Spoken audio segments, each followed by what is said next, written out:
Hello, this is Mitchell Sanders, and I will be doing a reading of The Golden Eagle, the first book in hopefully a very long series. I really did start writing this a long time ago, maybe a couple of years at best, and I really do enjoy actually working on this story. But I figured, it wouldn't be a bad idea to actually do a reading of it. Thing is, though, is I really do suck at editing and stuff, so this is all going to be live.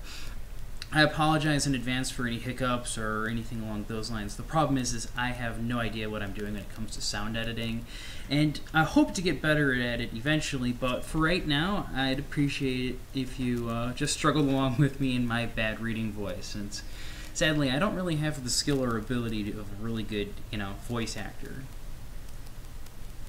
Alright, this is Book 1, Chapter 1, beginning now. The water rushed along the shore as a lone body slid onto the sandy sheets of the tide. There was a long green bottle clutched in his right hand while his platinum blonde hair drifted with the water. His gloved fingers released the bottle as he pushed away from the soft sand. It held firm, leaving a vague imprint as he pushed himself onto his feet. He touched the back of his head and winced slightly. His saltwater-drenched hair fell onto his white shirt as he steadied himself. His eyes moved over the area, and the beach arched away from him on both sides, curving around the large wall of green trees, bushes, and weeds that rose before him. "Water," he moaned out as his memory began to return. A low shriek reached his ears when he glanced back to see a massive barrage in the distance, while a black cannonball rocketed at the shore. The man kicked up sand as his mind quickly recalled what put him in this position as he scampered out of the harsh sun and into the green grasses that marked the end of the beach that he had washed up on. Held up the bottle, a roll of parchment, as it slapped his head in realization. With his memory quickly coming back, his name was Lee, and he was forced into the service by the pirate captain by the name of Brazi.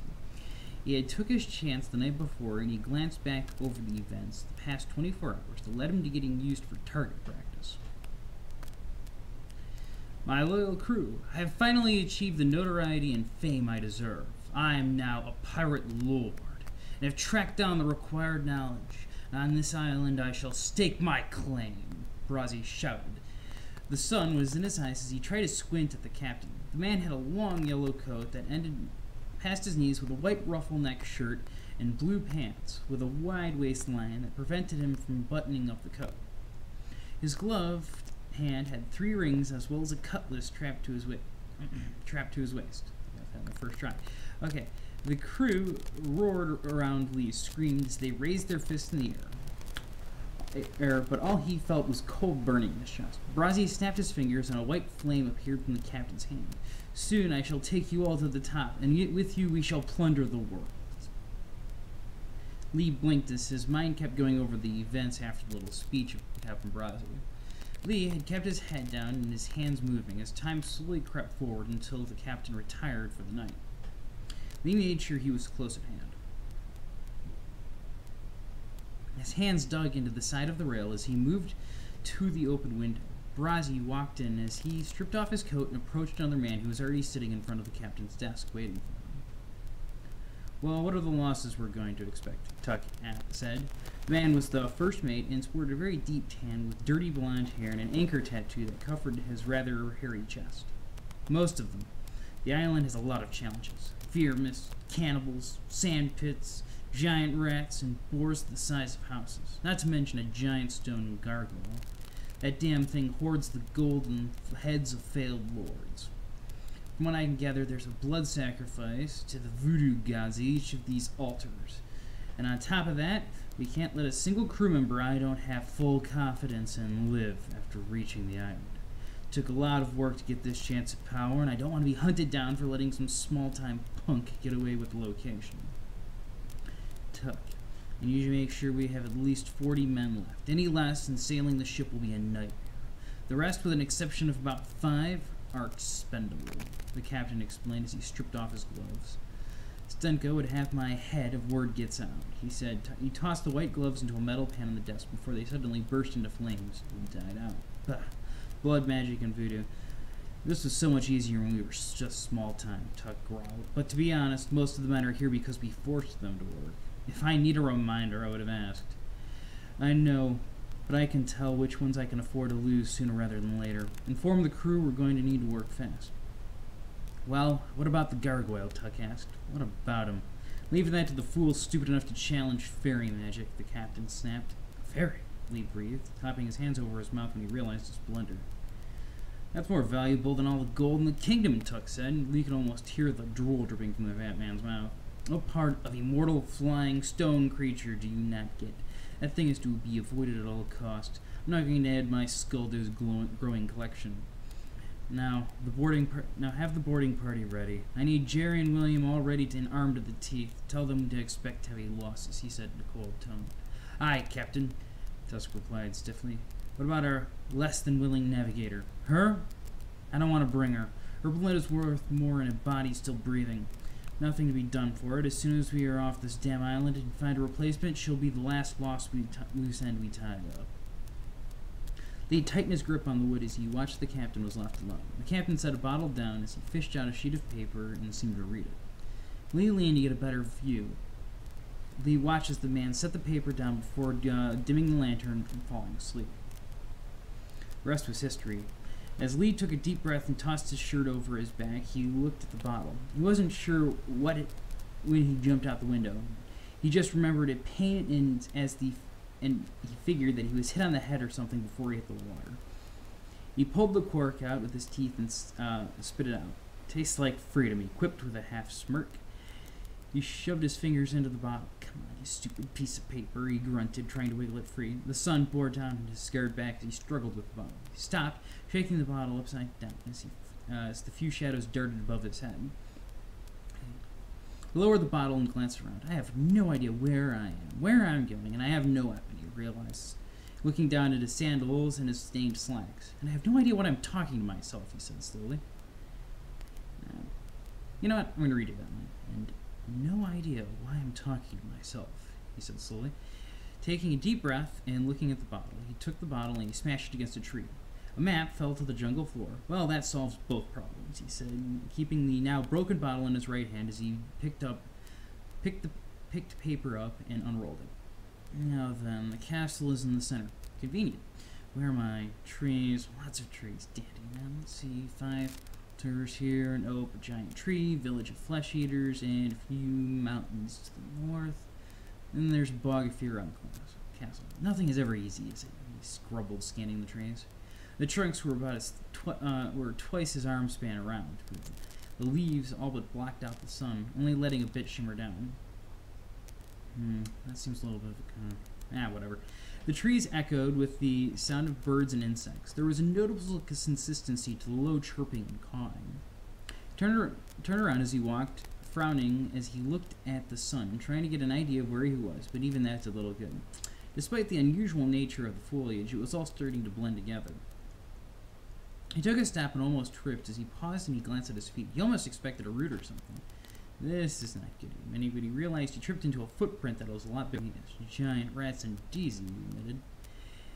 He glanced at where the tracks had led to see a lot of broken foliage. He kept on his way, making a mental note to stay away from open spaces.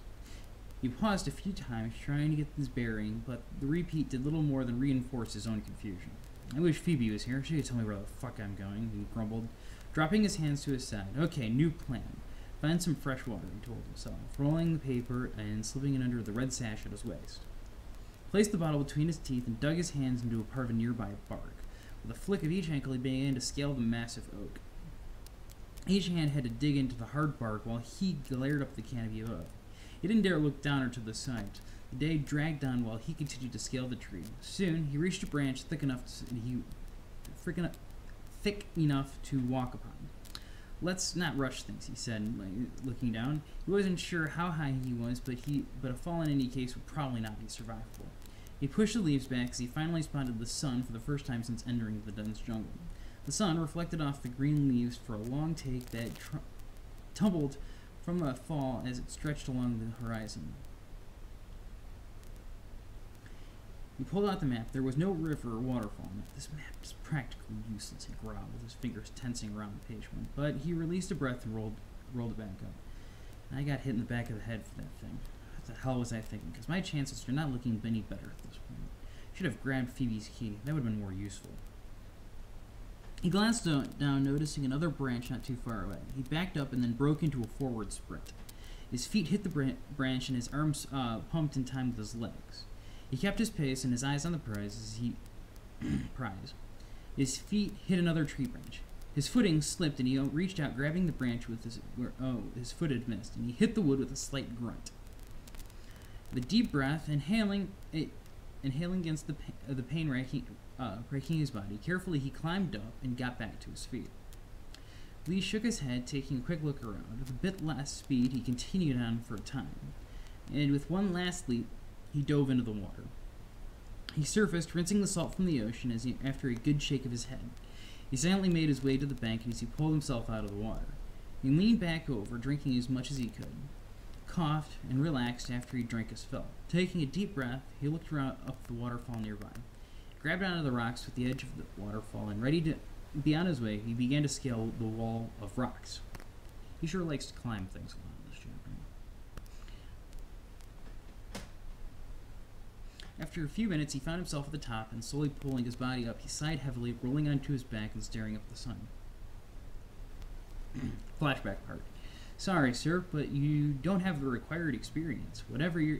However, if you're interested, we could set you up with the Navy for 4 years and then hire you in, a man said, giving a bright smile. No thanks. Thank you for your time, Lee said, standing to his feet. Returning the smile, ass, he thought under his smile as he walked out of the office. He glanced down the street and stepped onto the horse-drawn carriage. Any luck? Asked Lee's grandpa. Lee remained silent, resting his elbow on the windowsill. I'll take that as a no. 4 years of college and 3 months of searching, the old man said with a sigh.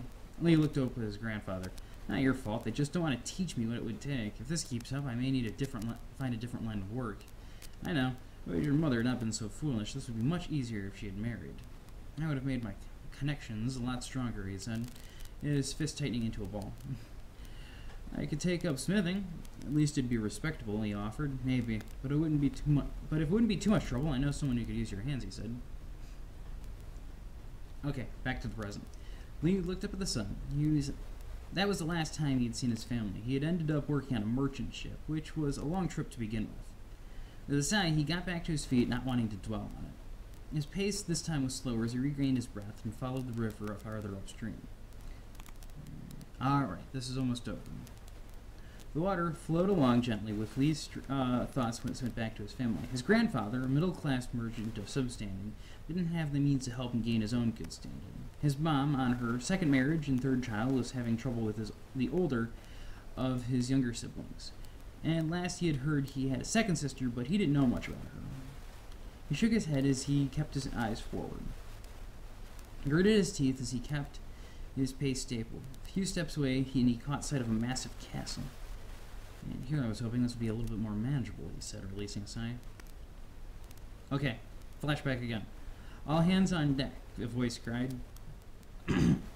All hands on deck, a voice cried. Lee dropped to his feet from his cloth hammock.